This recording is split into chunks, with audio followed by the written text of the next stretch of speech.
Sleep. Oh my That is a big cup of coffee. it It's like this is big. humongous. Look at my cup of coffee. Look at this. It's huge. I have a cup, but it's just water. Hey, hello. Good morning. I get live. Oh yes, we are live. Mm-hmm. We're live, and it's time for us to get started. Just waiting for a few people to show up, and then we will go. So, for anyone who is joining us right now, you're watching Stand Up Fight Back, and we're just gonna wait just a moment for a few more people. Carlos, how was your week? Did you Wow. have a good week? It it was it was a work week. Yeah. Oh, my dogs didn't like that. Right. It never stops. We got so much stuff going on. It's like waiting to hear some of the good work that is being done out there. But it's only gonna continue. This amount of work that we have right now is good work because the time has arrived for many of the things that we're fighting for. So I see a lot of energy out there, a lot of people getting involved, and I see great response from some politicians are coming around little by little, but That's yeah, good. that's to talk about Well, today. great. Yeah, so we've got a few viewers on now, so why don't we get started with the show before it gets any later. So, hi everyone, I'm Margot Pies. As you know, I'm a scientist, engineer, and occasional journalist, and this is my co-host, the amazing grassroots organizer, Carlos Marroquin. You're watching our weekly Sunday morning show, Stand Up, Fight Back, where we discuss strategy and analysis for the progressive movement. We simulcast on Facebook and YouTube, so please share us with your friends, family, your neighbors, whomever, but just please share us with them and please subscribe and turn on notifications so you don't miss an episode. Today we're flying solo, so Carlos, why don't we get started? There Yes, was yeah, so Carlos, I mean, there was a lot of news this past week that actually has me a little bit worried about the future of workers in this country. So why don't we go and start there? yes. So welcome everybody, wherever you may be watching us from. It's always good being here with my co-host Margot Paez.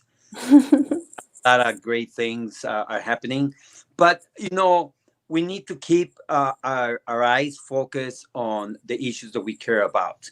One of the biggest issues that we are seeing right now is workers, the issues relating to workers. In this case, so much is happening, Margaret.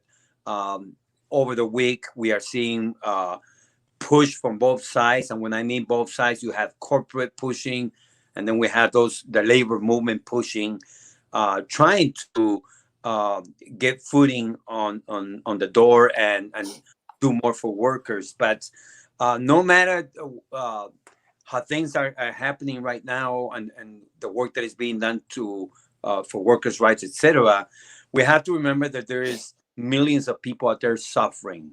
There are millions of people out of work.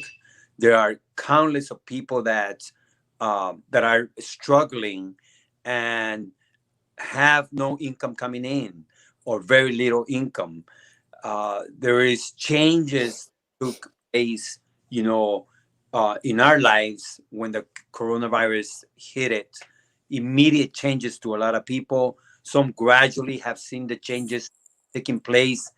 Some for the down, going the opposite way, going down. We see small businesses collapsing. So much when it comes down to workers. So today we're going to be focusing a lot on workers, economy, all these things that are affecting families overall. I serve, as you know, I serve over at the Urban Partners Los Angeles Food Bank.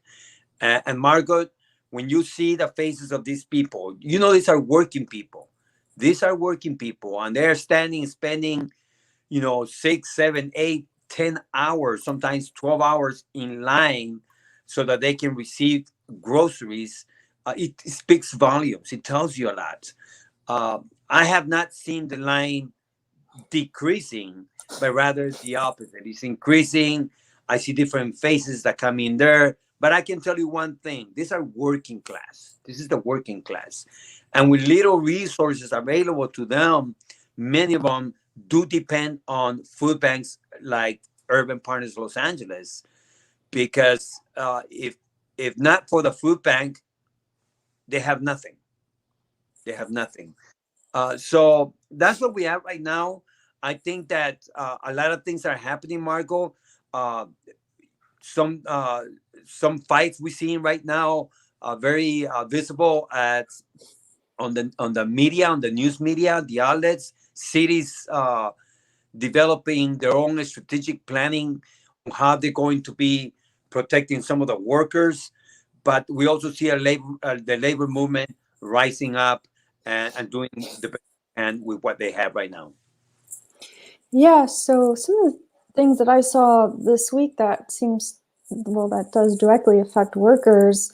Yeah, like, for example, here in California, two grocery store chains in the city of Long Beach have decided that they're going to shut down their, like, the actual grocery stores.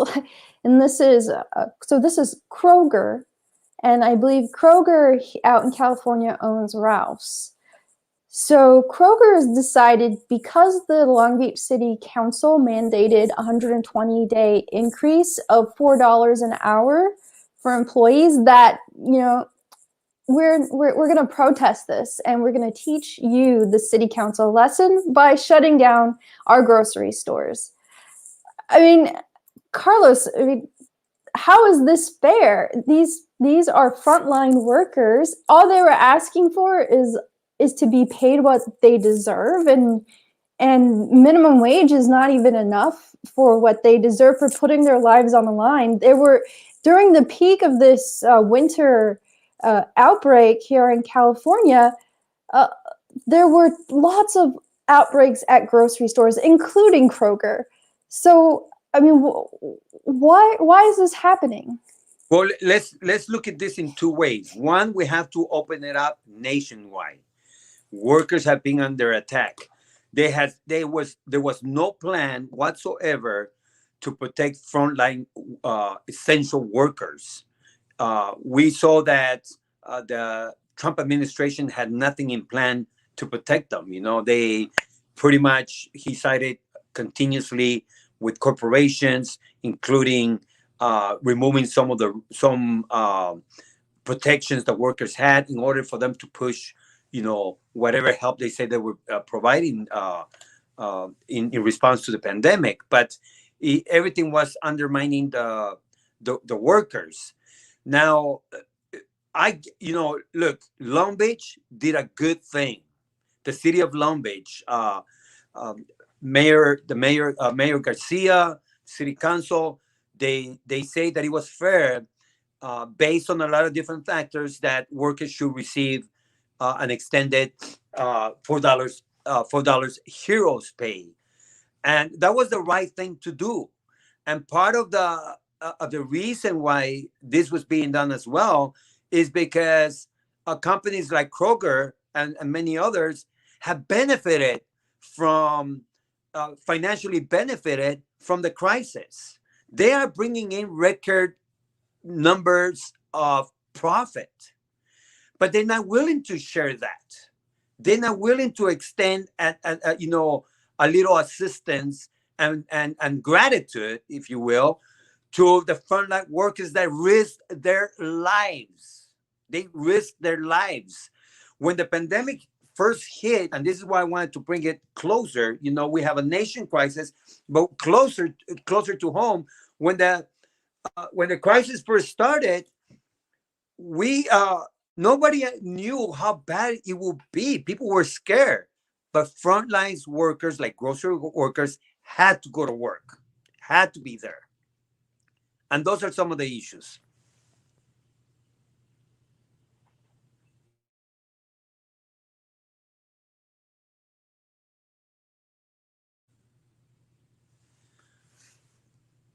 I lost sound.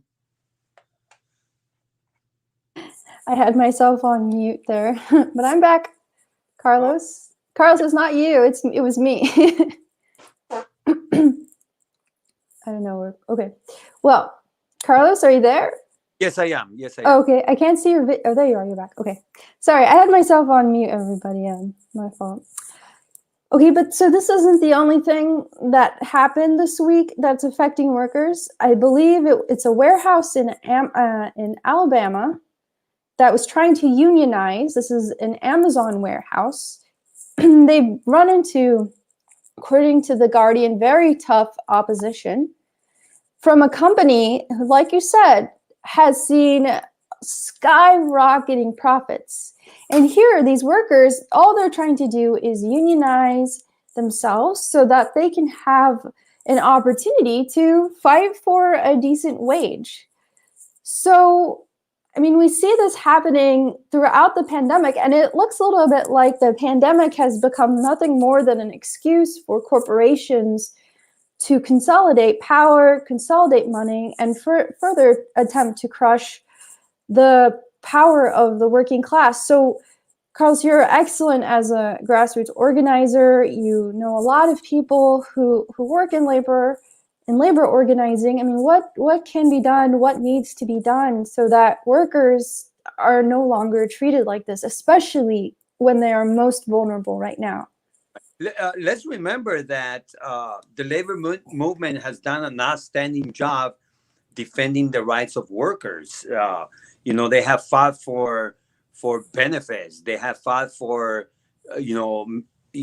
wages.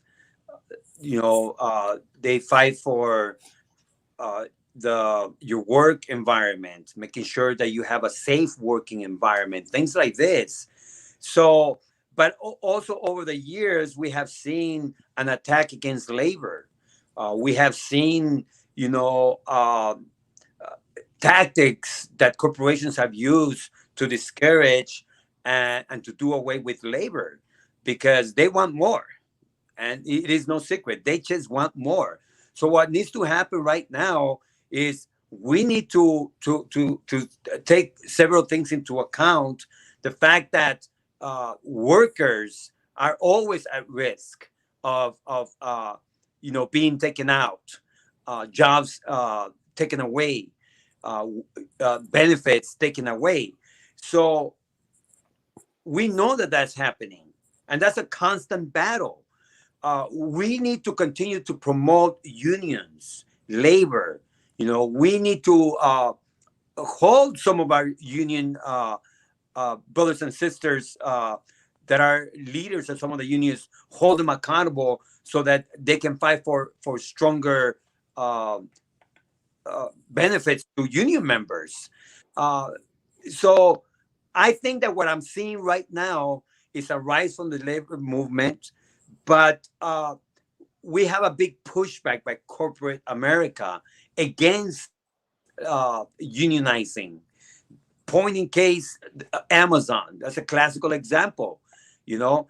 And what happens when there is no union is that we are at the mercy of corporations to give us what they want. And we see the fight right now just on raising the minimum wage. They don't want to give an inch. They don't want to give a penny.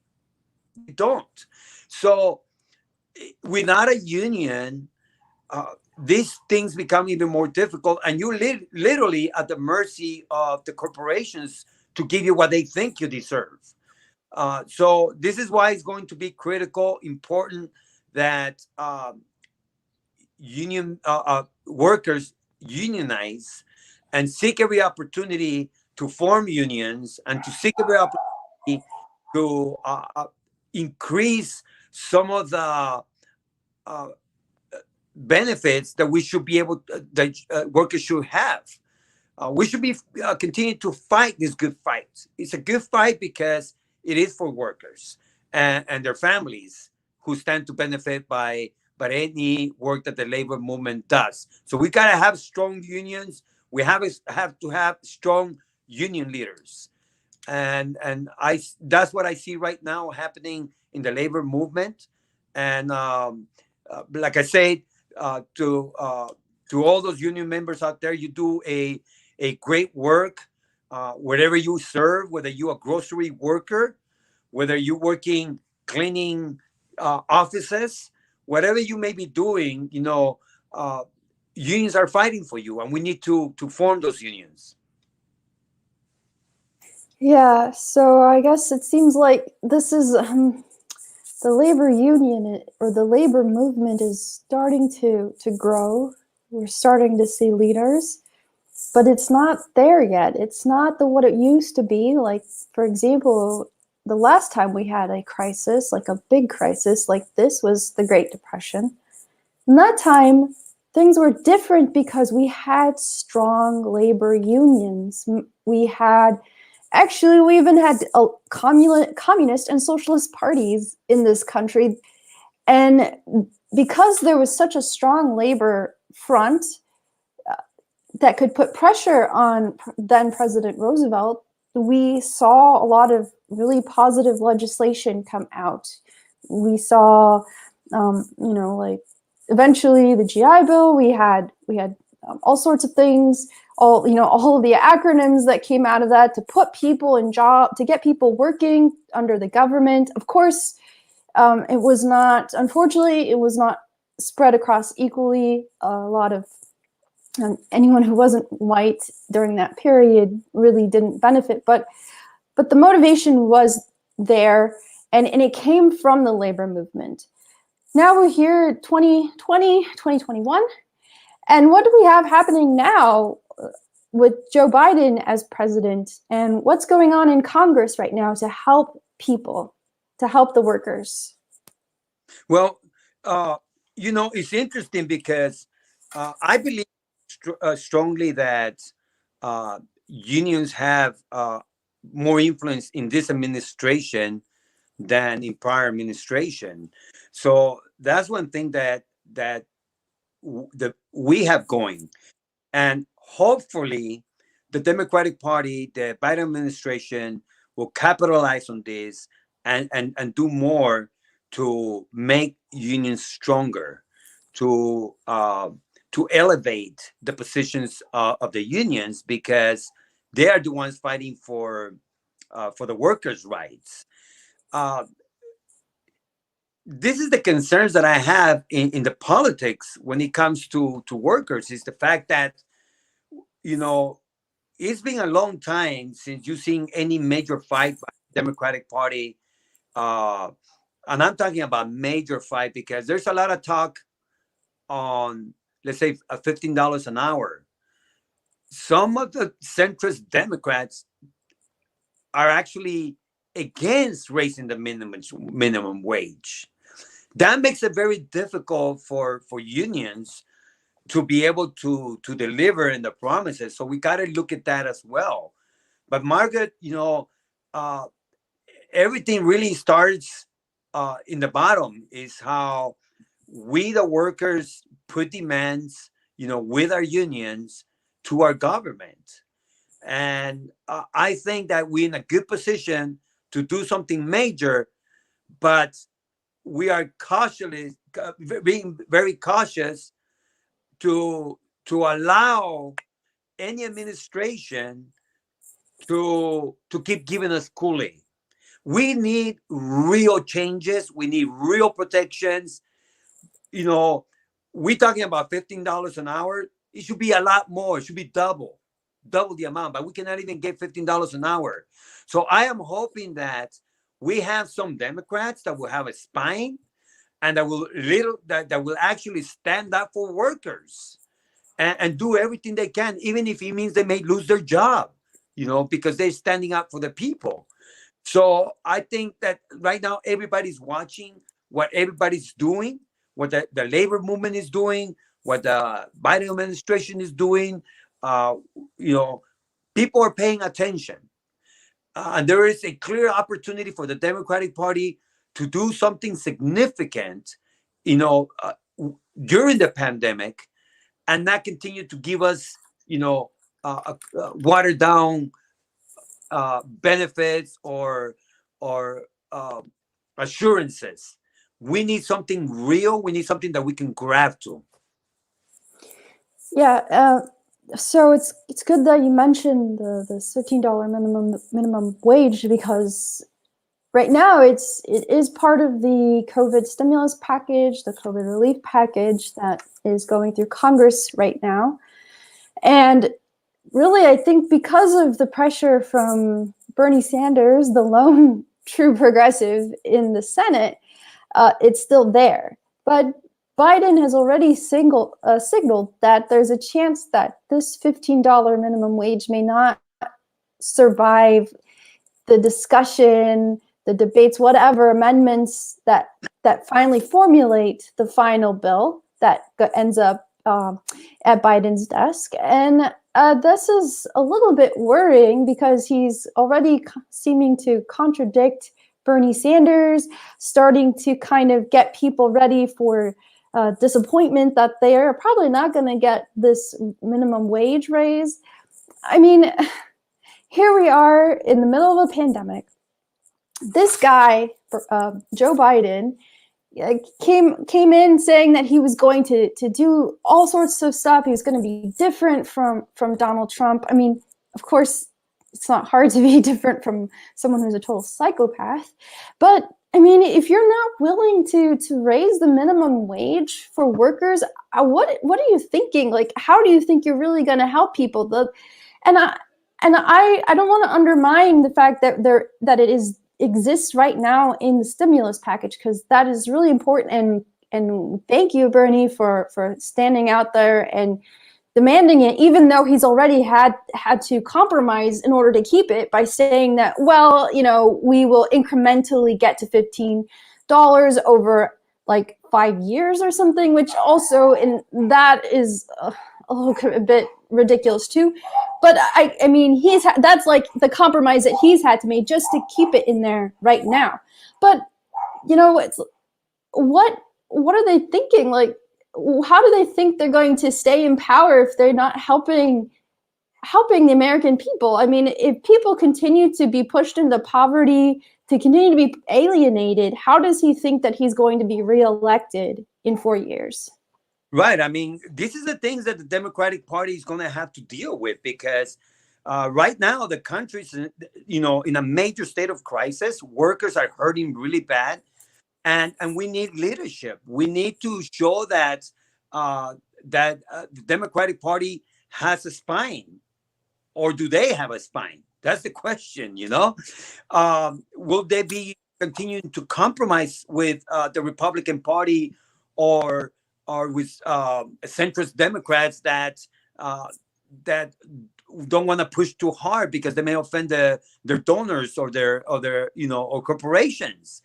Um, my concern is the fact that um, we didn't have a stimulus uh, uh, package, or benefits to the people until 8 months after the first stimulus that was received. So just recently, some people got $600, but it took them 8 months to get that done.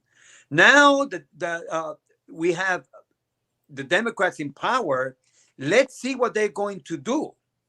You know, uh, of course, Biden had campaigned that he was in favor of $2,000 uh, for the people in the stimulus package for the people, but now it's being watered down to 1,400.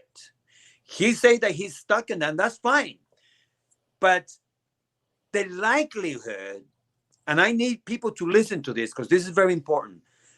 The likelihood of the Democratic Party putting another stimulus package down the road is not going to happen. I don't think it's going to happen. So whatever we get this time, that may be it. And I hope it's not. I hope I'm very wrong. But I don't see this Democratic Party, um, fighting to bring, let's say, $2,000 a month, for the duration of the crisis, like many other countries have done. I don't see them doing that, because we already see them pedaling back. We already seeing them almost not surrendering, but giving in to the Republicans. And let's keep in mind, when the Republicans were in power, they did what they had to do. They didn't compromise. So the Democratic Party needs to stop compromising with them. Yeah, but here's the thing, Carlos. I mean, they just this week they voted. Kamala Harris was the tiebreaker, so that they could pass this legislation through reconciliation, and they're still compromising, but they're not compromising with the Republicans. They're compromising with themselves. With themselves, exactly, and that's what I'm saying. Is that those people, and I know, see, this gets very delicate because let's admit it, the Democratic Party have some that are light blues. You know, they flirt with the Republican Party, and they are, you know, they are entitled Democrats.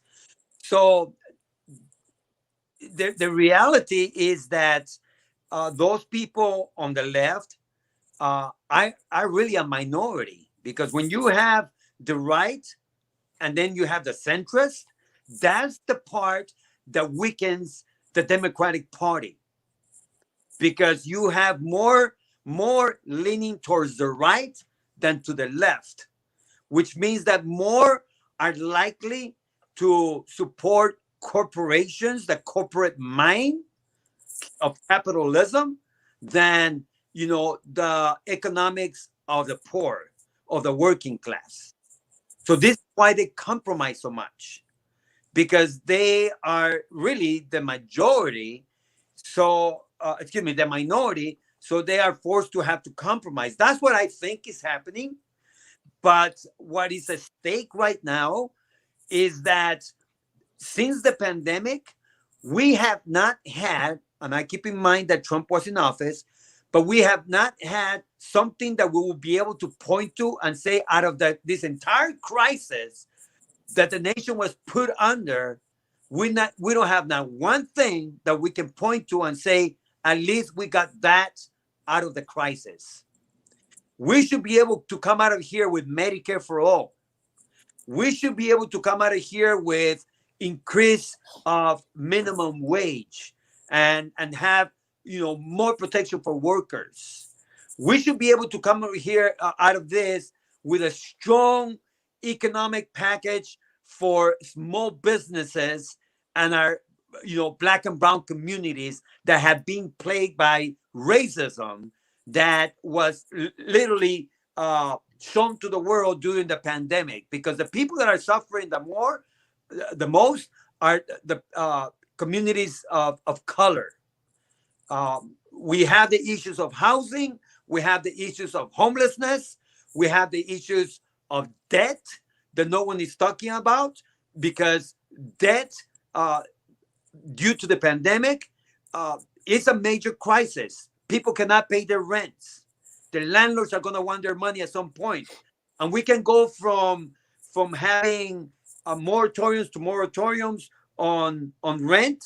But the fact of the matter is that unless there is no debt cancellation, wiping out the debt of housing, renters and mortgages that cannot be paid, unless we address that, then we have nothing to point to. And that's what I'm afraid of, that we're going to spend all this money that has been spent, and we cannot point to something that we can tell our children.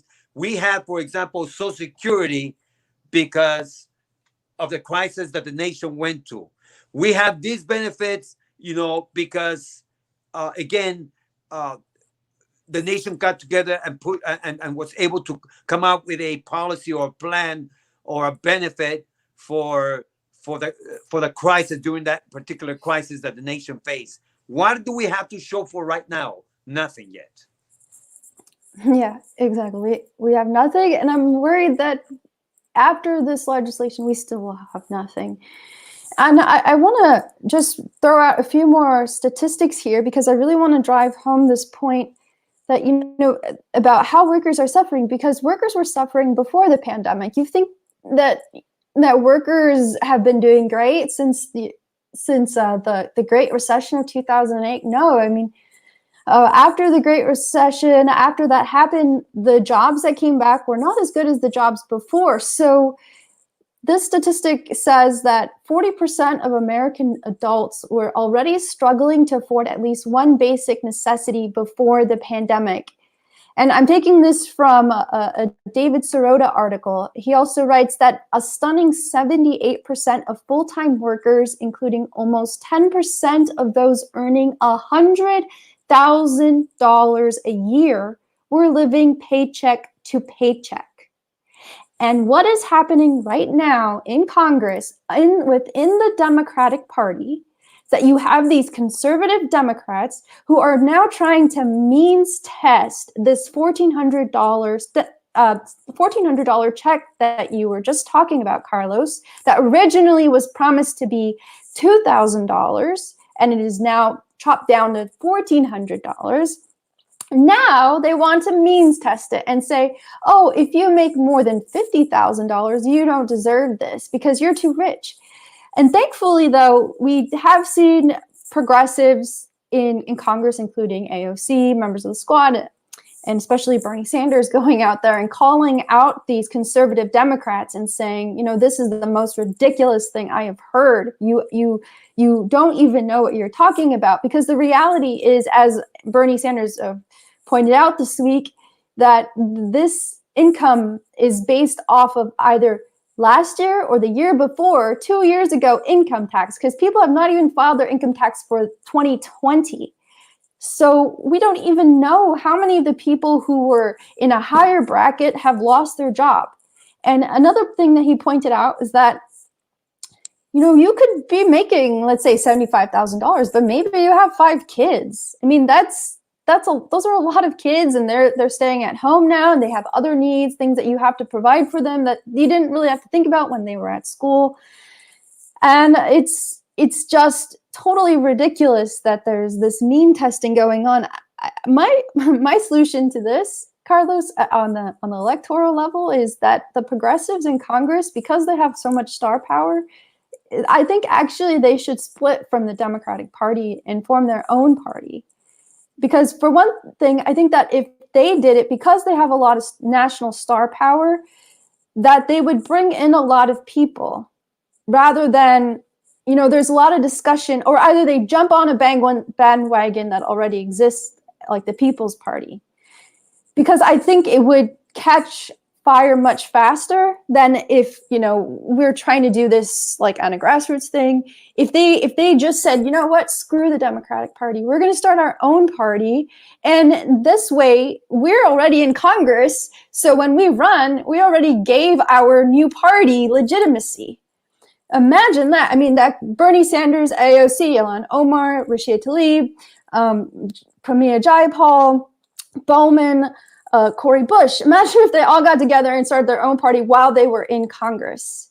Because go ahead. Well, let me just say my last point is that, because here's the thing: if you did that, you would no longer have to be beholden to the centrists, the conservatives in the Democratic Party. You could really then fight them. Right now, what I'm seeing is we literally have 3 parties. We have the crazy Republicans who are off their rocker, right? Totally nuts. They don't even know what's upside, what's up and what's down anymore. Then we have these who really are the right wing, the right wing, also possibly the white ring, white wing of the party.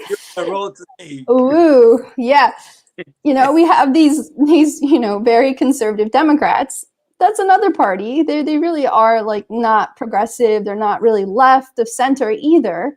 They just, they're woke because they, if you're gay, you can join the military, and we support that, and then we have the real like center left. That's the progressives. So why are we doing this? But now, the point that you're going to make, Carlos, please go ahead. No, correctly. I mean, those are some of the things that we have been discussing, monitoring what's happening right now, and the fact that, yes, there are those that are in the Senate that continue to politics in America.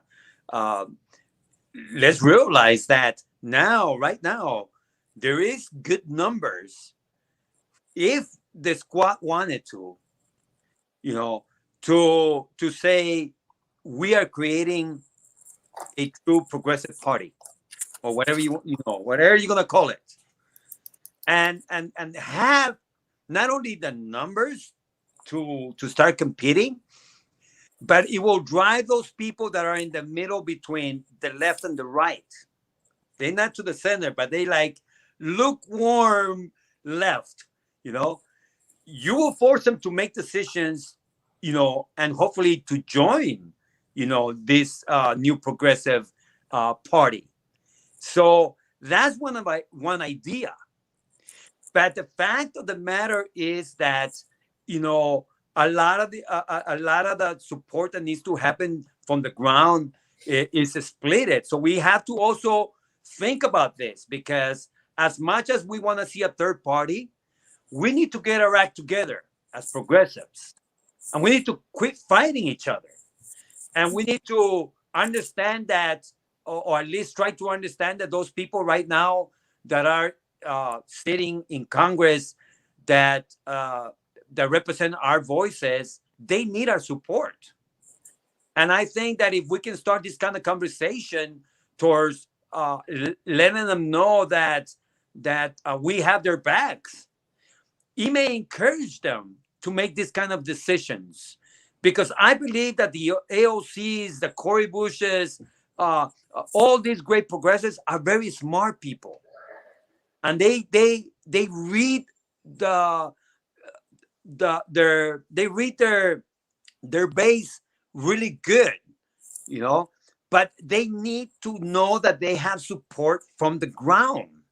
So I am excited to know uh, that that these are some of the thoughts that are being put into play right now. That heck, if we want a third party, why not start by creating a the squad party or whatever you want to call it. Yeah, exactly. So it'd be And so. Nina Turner too. Nina Turner, you jump in. And she's coming on board, and there may be a few others that I'm hearing about. And we would be okay if Elizabeth Warren, she wanted to join. It's fine. We forgive you. You Uh, maybe. oh, Oh no, oh, Carlos says no. yeah, but look, we're going to see some changes. What we are hoping is that the changes are some that will be lasting, and will really capture the people's hearts. Because what the Democratic Party does from now forward, I would say within the next year, at the most, whatever they show these next few months, will determine whether people walk away from politics, or whether we are going to see a rise of the far right again. You know, here in California, the vast majority of voters are independent voters. That tells you a lot. We have a case right now where you have those that are trying to take out Governor Newsom. They trying to recall him. So let's realize they have some numbers. I don't think they will have the numbers necessary to do it. But if the people are not content and they are not receiving anything, I know that there's a lot of small businesses that are so upset, because while they're being told to close down their businesses, they were not giving any kind of benefits to protect their businesses. So again, this is about leadership. And in the absence of leadership, people will listen to anyone that makes Mhm. have sense, even if it's not all cooked, like the Republican Party, their ideas. Q&A, what is it? The QAnon. QAnon, yeah. Uh, they will listen and fall for anything in the absence of leadership. So right now, the crises are calling for leadership, and we need to be bold. We need not to compromise, because the Republican Party will never, ever, ever compromise. And we are seeing some of the responses, even as a minority party right now. they act like they're in control. So that's what I think that is happening right now with all that, Margaret. And we are entering into a time where the Democratic Party is going to have to show, leadership, and it cannot be watered down. It has to be real because people are paying attention. You can no longer keep giving Kool-Aid to the people. You cannot do that. It has to be meaningful. And again, I am afraid uh, that after the $1,400, if people receive it, that there may be nothing else. So it is up to us to keep demanding more, and it is up to us to demand that they cancel the rents, they continue to push for Medicare for all. And here in California, that's taking place already, where there is a big statewide movement to push for Medicare for all. There's going to be hopefully some bills that will be introduced. I know there was a campaign that got started yesterday uh, by the nurses union. I was asked to speak at that event here in Los Angeles, so I joined Assembly Member Miguel Santiago, along with other politicians that came in support of this, and the great um, uh, the great nurses union that are pushing forward for a single payer here in California. But Nurses United. right, but that's what Mm-hmm. we need to see. We need to see Mm-hmm. bold, statements, bold action, and bold Mm-hmm. policies, Mm-hmm. and will be so amazing to the people that people will rise up and defend, Mm-hmm. what they have. Mm-hmm. But when you have Obamacare, he left millions of people out, and he penalized some people. That's why people are bitter. You need to make strong decisions and go all out on it. Go all out, just Yep. like Republicans do. They don't play around. They don't make. Exactly. So if we have to give something to the Republican Party, is that they Mm-hmm. push for their agenda and they don't take one step back, not one step back, not 1 inch. So even when they in the minority, they act like they're the majority. And that's because there is an absence of leadership sometimes that allows them to do that. Mm-hmm. So we need to continue to fire up the people on the ground and push the representatives that are in office now to do more for the people. Yep. Yep. I agree. And Carlos, you were talking about renters just now, and I wanted to throw out another statistic because I think these are really important to hear these numbers. So this is from the New York Times, and there was a study done by the Federal Reserve Bank of Philadelphia that showed that tenants who lost jobs in the pandemic had amassed $11 billion in rental arrears. Then there was another study or another measure that was done by Moody's Analytics, and they included all of the delinquent renters, and they estimated that as of January, actually renters owed $53 billion in back rent, utilities, and late fees. So you're talking, we need to go big. We need to go big for workers. We need to go big for the American middle class, working class. And I haven't heard anything in this stimulus package that's going to wipe out all of this back rent. I mean, I think there's possibly an extension of moratorium on paying rent, but this is building up. How are workers going to pay this back?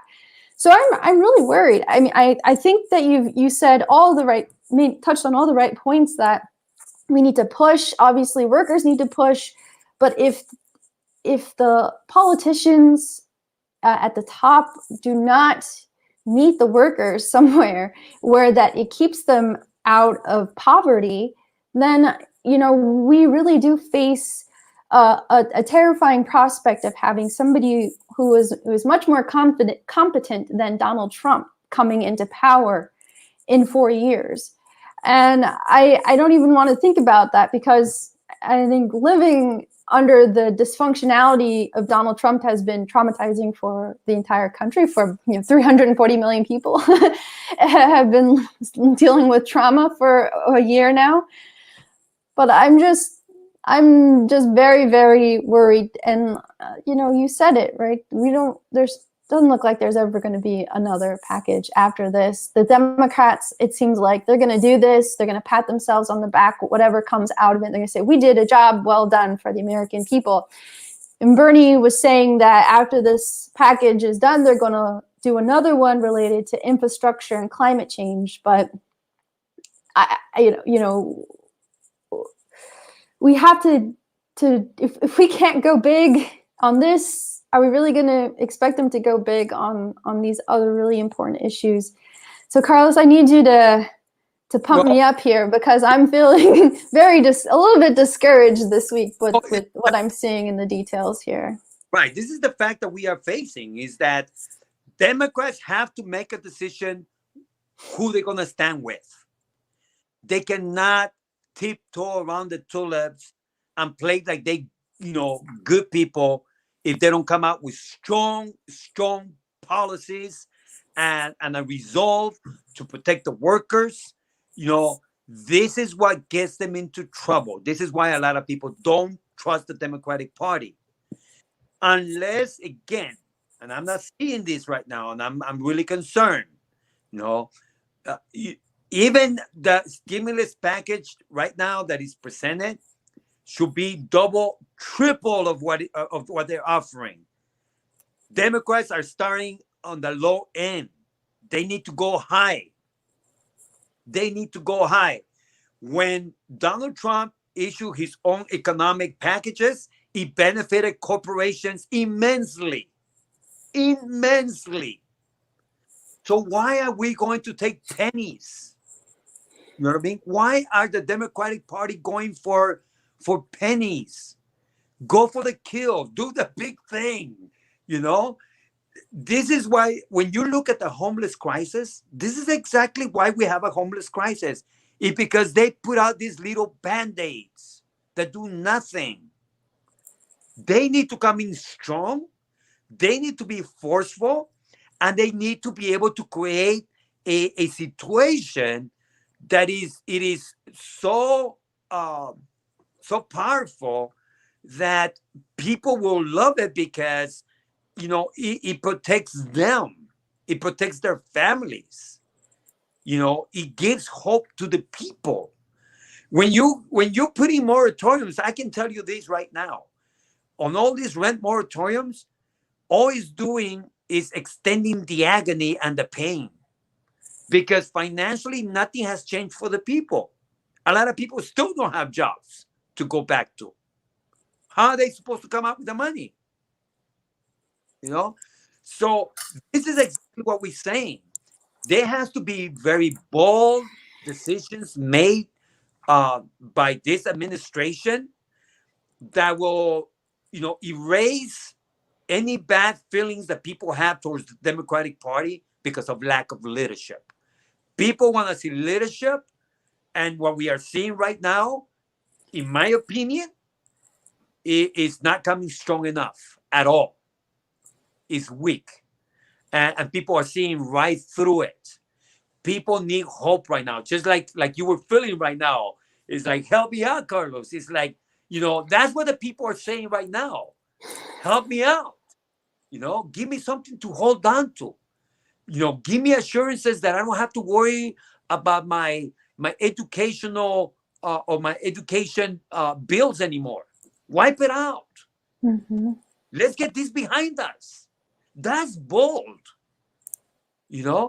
but just to suspend it, we're back to square one a few months from now. And what do we got to show for? Nothing. Absolutely nothing. You still have the debt, and you still have all those people in problems, creating bigger problems down the road that end up costing us even more. So if we're talking about housing, workers, wages, we have to be bold. If they keep it up, I'm going to have to run for office. You do that, Carlos. I support you 100%. Yeah. Carlos, for whatever you want to run. Carlos, we vote for you. You would be amazing, Carlos. You would be amazing. But look, again, we have to I be would be bold. I would have stars in my eyes, you know, like when I would say, I knew him. I knew him when. Now he's the new AOC. Uh, we have great opportunities right now. They are great opportunities, and for progressives, we have we are at a great advantage right now because we cannot go lower than what we are. You know, we Thank rise. goodness. I hope so. I see people running for office right now, and I see them organizing. I see progressives looking at seats of Congress people that are not doing their jobs, and they're Mm-hmm. coming. We have a race, several races here in Southern California that we are going to be seeing develop and see. I expect to see progressives winning. There's going to be more seats open at city council. Progressives need to focus on those seats, and Mm-hmm. we need to do it one seat at a time. Yep. You know, and I think that again, in my opinion, based on talking to so many people on the ground and interacting with politics and people in power, I see a big wave of the progressive movement rising up to levels that we have not seen before because again, lack of leadership. If you are doing your job, no one is going to come after your seat. They're going to love you, they're going to protect you, they're going to fight for you. But if you're not doing your job, then yes, they need to take your seat, and we need to put people in there that are willing to fight for the people, regardless if it is for one term or two terms or whatever. They need to fight for what what they promise the people, and that's what they need to do because people are paying attention now. Yep. Yep. I mean, you brought up the governor of California. This is considered one of the most progressive states in the country. California is often ranked in the top 8 world economies, and we're seeing all of this happening here. And like you said, Newsom, there's this recall now for Newsom. Some part of it is because of Trump supporters, anti-vaxxers, anti-mask people. I mean, part of it is driven by that, but also, I mean, part of it is because of the way that the rollout of these restrictions, these COVID restrictions, have happened. You know, the hypocrisy of Governor Newsom going to a party with his donor, his lobbyists, who work on behalf of corporations who want to privatize aspects of our water system. I mean, that's an absolute insult when we have small businesses in the state that are suffering, and the business owners are in tears. Because they have to lay off their workers. They don't want to lay off their workers.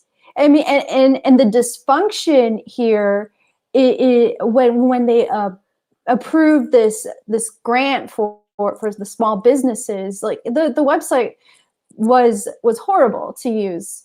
It was down. You had to wait like 8 hours to just fill out the application. I mean, there's so much dysfunction in a state that is so rich and that is quote unquote so progressive. You know, absolutely, it is not just a failure of leadership of the Republican Party, because yes, this was totally dysfunctional, but it is also, like you said, a failure of leadership all around, even within the Democratic Party. Well, the problem too is, like, for example, the unemployment department, they have $11 billion in fraud that was committed, and yes, you need to have certain ways to protect that you just don't allow people just to come in and defraud the program. But that's lack of leadership right there. Again, I see Democratic Party having some troubles here in California. Governor Newsom, if he wants to remain in power, he's going to have to make some huge, bold decisions, you know, and uh, there's things that he can do still right now to save his job. And if not, it's going to be a fight, and Republicans are going to capitalize on this. They blaming him on the homeless crisis, um, and part of it, he is to blame part of that. But we also need to hold the top person, in charge of the country, uh, accountable. But the governor can do a lot of things here in California, and we need to be leading the way. Again, this push for Medicare for all, for single payer in California, is going to be very, very important, because um, progressives love that idea of being able to protect everyone with access to a doctor, and benefits of medical benefits. So it's going to be very important that that this happens, and so there is that opportunity that he has to do that. He needs to address the housing crisis. We need leadership on that at every level. So I think that I don't want to talk down against people that are trying, but when you have uh, those little homes, those tiny homes, being brought as the solution, Mm-hmm. I don't buy that idea. I think we can do a lot Mm-hmm. better, a Mm-hmm. lot better. You Yeah, know, and go ahead. yeah. So why are we settling for that? Again, California should lead the way. We should come up with a plan that would, start right away putting people into homes. We need to reverse, and I'm going to say this clear: we need to reverse the policies of Ronald Reagan. Mm. What drove us to where we are right now. If we fail to do that, which, by the way, every single Democrat that has followed Ronald Reagan has failed to even address that and Because they're reverse. all Reagan Democrats, basically. So, when that happens, now you're talking. Now you're really talking. Now you're showing leadership. So we need some bold decisions coming from Sacramento and Washington. I'm bitter, Carlos. I'm bitter. That's why I think you should run for governor of California. Carlos, governor, California. Governor Marroquin. That would be cool. But Huh? So yeah, look go at here. ahead. I think that progressives right now, as I was saying earlier, are in a strong position to push forward. And we need to do that. We need to stay focused. Don't get bitter, get smarter. Mm, get smarter. Don't, that's all you have to do, get smarter. I can be a little bitter. Be bitter, but use your head, You know what I mean? Don't just react emotionally Of and, course. and drop a whole bunch of F bombs and do nothing. Be Mhm. smart. Pay attention to what's happening. And that's what we need to push our energies so that we can win on the games of politics. Yeah, And you're we right. really represent the people that we say that we're fighting for. So if you're fighting, you don't like the fact that you see a lot of people sleeping on the streets, then drive that energy into positive things, come up with ideas, uh, get involved with your representative and push those ideas to them and do whatever you need to do. But by all means, don't stay sitting down expecting that the Democratic Party is going to drop it in our laps. No, we have to go get it ourselves. Right. Yeah. I think so long, like I said, I think so long as the majority of the Democratic Party are these right wingers that, and that's what they are, they're right wingers, that we really cannot sit back and wait for them to do the right thing because they won't. They don't know how. They don't see that what they're doing is wrong. In their mind, they're like, oh, this is perfectly fine. We should means test people. We shouldn't give money to anybody. They don't deserve it. That's their mentality. They come out of this Reagan era and they supported it. I mean, Biden was part of that era. Biden supported a lot of terrible legislation in the past, in the 80s and the 90s. So yeah, we really have to put pressure on them. Unfortunately, we have to be the ones to do that because progressives are the ones who understand what we need to do. But it's also common sense. You know, I don't think you have to call yourself a progressive to know that it just makes sense that everybody should have access to clean water, to health care, to education, to housing. You know, these are all common sense things, and as Bernie has shown in his 2 runs for president, that there's a lot of public support for that. So yes, we should not be too disillusioned. We should let our anger stop us. We shouldn't let it stop us from mobilizing. And as we started this discussion, we talked about the struggles of the labor movement against these corporations, and that really the solution there is to organize, to come together, to unite. So I think that is the way. Our message for the end of the show is to really realize that we can't sit back anymore. We can't do brunch. We have to be active. We have to educate ourselves on what is going on in our country, and we have to do everything we can to support each other to make these things happen, whether it means some people running for office, some people mobilizing on the ground, volunteering in different capacities. We have to do these things. Maybe you're thinking of a career change, or maybe you're in college and you're thinking about what you should do, and you should look at ways in which you could change or make your life center with changing the way the landscape is right now in our country. So there's a lot of things that we can do on many different levels, and we have to do that if we want these things to happen. Because if we do nothing, then we won't get a stimulus check. We won't have health care. We won't have any of the things we want, and the worst can happen. Carlos. Yeah, thank you, Margaret. And um, as we look back as to the year, and it's been a year already of this pandemic, we need to see, how far we have traveled. The progressive movement, the grassroots, rose up from day one of the pandemic. They didn't went and hide it in their homes. I saw progressives, I saw grassroots standing up and immediately went to work. That gives me hope.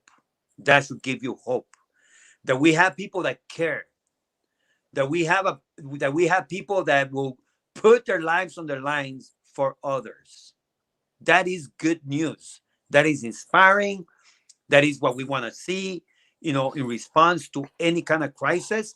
We want to see that there is people that care and uh, do will do anything for others. We cannot allow, politics get in the way of, of achieving what needs to be achieved to protect the most vulnerable.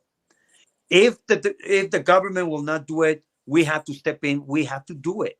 But we should be able to continue to do this with or without them. It is the moral thing to do. It's the right thing to do.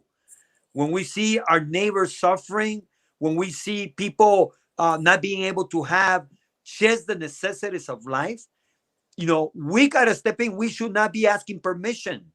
We got to do it. That means that you organize at your local level. That means you bring your neighbors together. That means you talk to each other and you come up with a plan to solve whatever your issues are right there in your neighborhood. You could do that, and you don't have to wait for anybody to do it for you. So as we move forward beyond the first year anniversary of this crisis, we need to remember that we are strong when we stand together. We can achieve many great things when we stand together. And we certainly could take power away from a lot of people that are using their seats for self, preservation, or for selfish reasons, or for corporate greed. We can certainly take those seats away from them, that power away from them, if we stand together. So today, we wanna extend our love to you, to let you know that no matter what's coming your way, as long as as long as that there is breath, there is hope. And we have hope because, again, we have people that care a lot, that loves, that loves to take action when they see inaction. So to you, don't give up, keep standing up, keep fighting back.